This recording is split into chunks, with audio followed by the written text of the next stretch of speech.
और अब बात करते हैं प्रधानमंत्री मोदी की महामुलाकातों को लेकर। तियानजिन में एससीओ की बैठक में भारत की कूटनीति का डंका बजा है।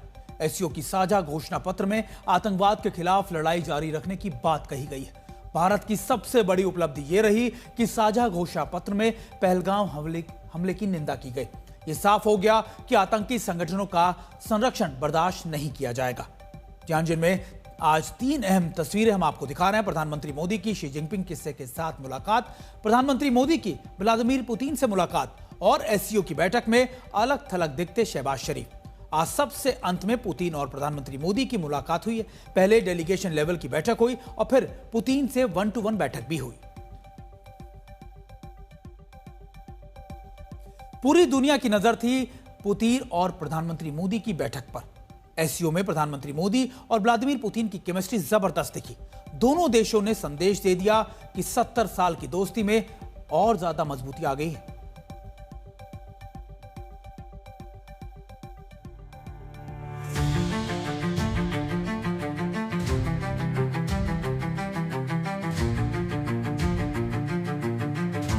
हाथ मिलाते मोदी पुतिन, गले मिलते मोदी पुतिन, मंत्रणा करते मोदी पुतिन। यह वक्त की बिसात पर आजमाई हुई दोस्ती है जो मुश्किल से मुश्किल हालात में भी न डिगा है न हिला है। इस दोस्ती में भरोसे की गारंटी है, विश्वास की ताकत है। तियानजिन में एससीओ की बैठक में भाग लेने से पहले पुतिन मोदी की इन साझा तस्वीरों ने एक बार फिर साबित कर दिया, बने चाहे दुश्मन जमाना हमारा, सलामत है और सलामत रहेगा दोस्ताना हमारा। दिसंबर में हमारी 23वीं समिट के लिए 140 करोड़ भारतीय उत्सुकता पूर्वक आपका इंतजार कर रहे हैं। कठिन से कठिन परिस्थितियों में भी भारत और रूस हमेशा कंधे से कंधा मिलाकर चले हैं। हमारा करीबी सहयोग न केवल दोनों देशों के लोगों के लिए बल्कि वैश्विक शांति, स्थिरता और समृद्धि के लिए महत्वपूर्ण है। यह समझना ज्यादा मुश्किल नहीं कि मोदी पुतिन की इस मुलाकात को किसने सबसे ज्यादा गौर से देखा होगा। इन तस्वीरों को देखकर कौन सबसे ज्यादा तिलमिलाया होगा? जी हां, तेल डील का बहाना बनाकर टैरिफ की दादागिरी दिखाने वाले ट्रंप के लिए सीधा संदेश है। अमेरिकी दादागिरी के दिन लद गए। अपने संबोधन में चीन के राष्ट्रपति शी जिनपिंग ने भी कहा, वैश्विक व्यवस्था में धौंसबाजी नहीं चलेगी। हम न्याय और निष्पक्षता के पक्षधर हैं। हम वर्चस्व और सत्ता की राजनीति के खिलाफ हैं। एससीओ के सारे सदस्य दोस्त और सहयोगी हैं। वैश्विक व्यवस्था में यूएन निर्णायक भूमिका निभाए। जिनपिंग ने ना अमेरिका का जिक्र किया ना नाम लिया। ऐसे मन से नाम लेने की परिपाटी भी नहीं रही है। लेकिन जिनपिंग का संदेश किसके लिए था, यह बताने की भी जरूरत नहीं। तो एक तरफ चीन का सख्त संदेश है और दूसरी तरफ पीएम मोदी और पुतिन की ये जुगलबंदी है। भारत ने जता दिया है, एक तरफा वैश्विक व्यवस्था नहीं चलेगी। किसी तीसरे देश के दबाव में भारत रूस की दोस्ती का दौर नहीं थमेगा। तियानजिन से श्वेता सिंह के साथ आज तक ब्यूरो। रूस के राष्ट्रपति व्लादिमीर पुतिन से मुलाकात के बाद पीएम मोदी तियानजिन से रवाना हो चुके हैं। पीएम मोदी और व्लादिमीर पुतिन के बीच करीब 40 मिनट तक लंबी वार्ता हुई।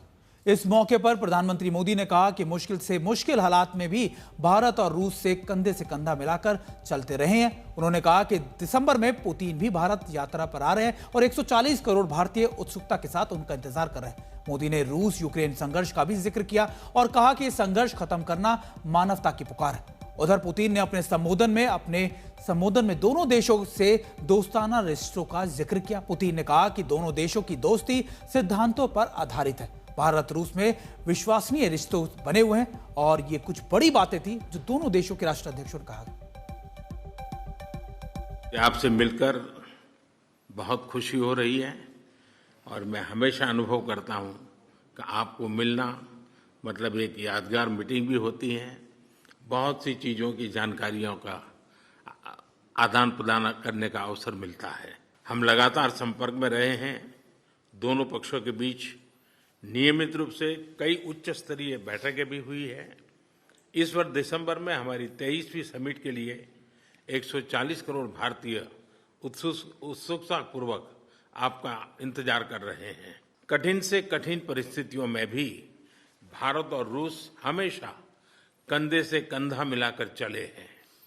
हमारा करीबी सहयोग न केवल दोनों देशों के लोगों के लिए बल्कि वैश्विक शांति, स्थिरता और समृद्धि के लिए महत्वपूर्ण है। एक्सेलेंसी, यूक्रेन में चल रहे संघर्ष के विषय में हम लगातार चर्चा करते रहे हैं। हाल में किए गए शांति के सभी प्रयासों का हम स्वागत करते हैं। हम आशा करते हैं कि सभी पक्ष कंस्ट्रक्टिवली आगे बढ़ेंगे, संघर्ष को जल्द से जल्द खत्म करने और स्थायी शांति स्थापित करने का रास्ता खोजना होगा।